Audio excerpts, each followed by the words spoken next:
నమస్తే, welcome to Andhraprabha. నేను తేజస్వి. అయోధ్యలో రాముడి విగ్రహ ప్రాణ ప్రతిష్ఠ నేపథ్యంలో బెనారస్ చీరలకు డిమాండ్ పెరిగింది. అది కూడా రామ మందిరం థీమ్లో ప్రత్యేకంగా డిజైన్ చేసి ఇవ్వాలంటూ మహిళలు ఆర్డర్లు పెడుతున్నారు. ఈ నెల 22న అయోధ్యలో రాముడి విగ్రహ ప్రాణ ప్రతిష్ఠ అంగరంగ వైభవంగా జరగనుంది. ఆ రోజు దేశవ్యాప్తంగా ఆలయాలలో ప్రత్యేక పూజలు నిర్వహించనున్నారు. ఈ పూజలకు హాజరయ్యేందుకు ప్రత్యేకంగా రామమందిరం థీమ్లో నేసిన చీరలు ధరించాలని మహిళలు భావిస్తున్నారు. ఈ క్రమంలోనే బెనారస్లోని వ్యాపారులకు ఆర్డర్లు వెల్లువెత్తుతున్నాయి. దేశం నలుమూలల నుంచి, అమెరికా వంటి దేశాల నుంచి కూడా ఈ స్పెషల్ చీరలు కావాలంటూ ఫోన్లు వస్తున్నాయని వ్యాపారులు చెబుతున్నారు.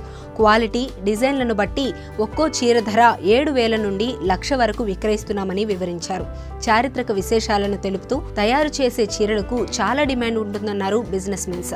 రామమందిరం థీమ్ లో తయారు చేసిన చీరలు త్వరలో ట్రెండ్ సృష్టించబోతున్నాయన్నారు.